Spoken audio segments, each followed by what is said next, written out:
In continuing what we talked about previously, I'd like to bridge some gaps between the previous topics about light. In the beginning, we talked about spiritual light from a perspective of infinite energy that is everywhere and encompasses all things, from which all things come from and which all things return to. I want to explore what source energy actually means. How can we make sense of it with our modern understanding in the third dimension? And more importantly, what does it mean to you?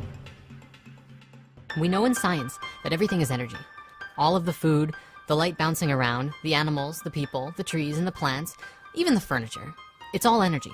Some of it is alive, which means an essence of life flows through it and compels it to grow, act, and sometimes do crazy ass things. I know that essence of life is a little vague. It's hard to describe even for me. While today there are many sciences and researches delving into that ultimate question, what is a soul? There is still no concrete answers to this question. Despite this, I'd like to not throw the baby out with the bathwater, and so I'm going to do my best to describe what I've come to know based on my research and life experience on this topic. And I'm very interested in exploring this question both scientifically and spiritually. So when I say life essence, what I'm describing is the difference between a person and a couch. One is alive, it has life, it has a soul. Or perhaps this physical vessel, the body, has spirit flowing through it. It has consciousness, it has awareness. There's something about it that's magic.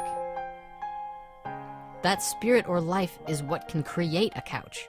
But a couch cannot create life, at least not yet. A person likewise is also a creation. A living body is a body of energy that was created by a man and a woman who came together in union to birth a new life into this world. So what this means is that we are all creations and we are all creators. We can create both living and non-living things. So what does this have to do with source energy? When we're talking about this grand and mysterious source energy, let's just try and be real and keep it tethered to the third dimension, our physical world. It's easy to go out into the mystical, magical universe, but that doesn't really help us grow right here, right now. So first of all, let's define what these words even mean. The modern definition of source is a place, person, or thing from which something comes or can be obtained. Even older before that, the etymology of source is support or base, which comes from the old French word which meant beginning, described as a fountainhead of a river or stream. So when we ask the question of what is source energy, we get to take a look and see all of the fractaling layers of where something comes from. In this case, us. As Carl Sagan said, if you wish to make an apple pie from scratch, you must first invent the universe. Thank you very much. At the largest scale of our source, we indeed have the whole universe. The source field of energy that brought about the manifestation of our solar system came from what we often describe as the Big Bang. And then of course, all of the interactions within this vast sea of galaxies inside the universe. Yeah, we're in there somewhere. On a level beneath that, we have our sun, a source of life on this planet, shining its life, keeping us warm, and giving us the energy that the Earth absolutely needs in order to sustain life on this planet. On a level beneath that, we have the Earth. She's required in tandem with the sun in order for us to live. As we continue to fractal it down, we start to get to levels that most people don't often consider to be source energy, if only because we don't really think of it. The source of the food we eat comes from plants. It also comes from some animals. We'll leave the health and moral discussion of eating meat out of this video, because the fact of the matter is, humans eat a lot of it, whether it's good for us or not. The source of the water we drink comes from lakes, rivers, and streams. A large source of our electricity right now comes from our manipulation of oil, gas, the splitting of atoms, and the movement of water.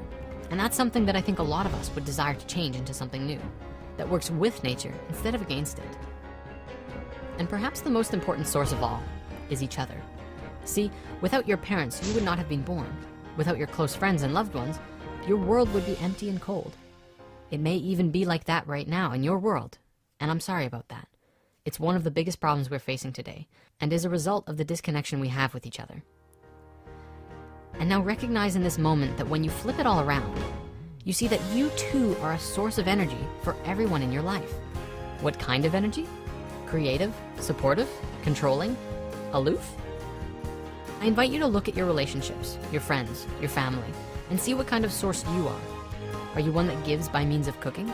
helping others with their problems. Perhaps you play music, make videos, write blogs. Maybe you invent things. The moment that someone comes into contact with your energy, whether it's in person or online or through something that you made, you become a source of energy and awareness for them to receive. And we are all connected. You are as influential on me as I am of you. I am no different from you. I'm human. Well, I'm human. Patchman's a cartoon. And so with that, we can see that we are all of Source, and we are all the Source itself. At the grandest level, we are a part of this whole majestic universe, and at a very relatable level, we are all physically the source for each other's growth, transformation, and even entertainment.